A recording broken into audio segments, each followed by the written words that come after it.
We are at the tail end of Breast Cancer Awareness Month, and Image Navigator from Hilton Head Hospital, Angie Gillespie, has joined me.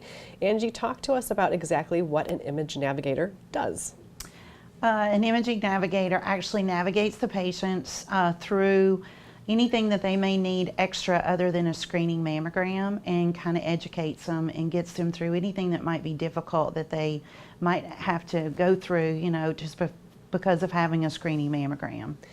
And what do you do specifically for patients that have an abnormal mammogram?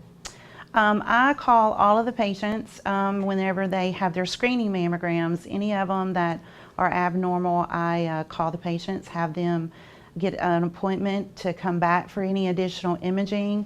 I call their doctor's office and get an order. If any of these patients' abnormal mammogram turns into a biopsy, then I assist the radiologist in consulting that patient and getting that patient navigated through the system to where they can get that biopsy as soon as possible, or either get referred to a breast surgeon.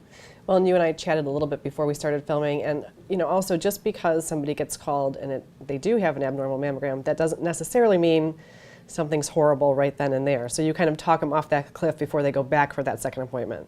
Exactly. Yeah, it is very nerve-wracking whenever a patient gets a phone call from me and they have to come back for the additional imaging, because of course the unknown is what scares the ladies more than anything. Right. So trying to get them just, to where they don't jump off that cliff or think the worst thing is my objective at work, is try to get them comfortable and reassured that, the majority of the patients that do have to come back for additional mammograms are normal.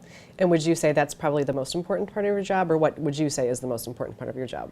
That is the most important part of my job, is just to reassure the patients, educate them on mammography, educate them on breast health, educate them to where they understand the importance of a mammogram. Or having to come back doesn't mean it's bad. It's just sometimes our doctors are very vigilant on something that might not be as clear as it was the year before to have to come back. Right. And how does your job help with the Breast Health Center? The Breast Health Center, we have a certified breast surgeon, Dr. Ringer, and our radiologist, Dr. Snyder, is a fellowship trained breast imager. So we have very good credentialing physicians that we work with. I work with the Breast Health Center and the nurse navigator there, to where anybody that might have to go to her before they get a biopsy, then I'll schedule it. I also help the Breast Health Center schedule any surgery procedures like the Savvy Scout that we do, or anything like that that they may need extra. Well, make sure that you are taking care of yourself and getting your mammogram scheduled. And thank you, Angie, for being here to share about your job. Thank you too. Have a good day.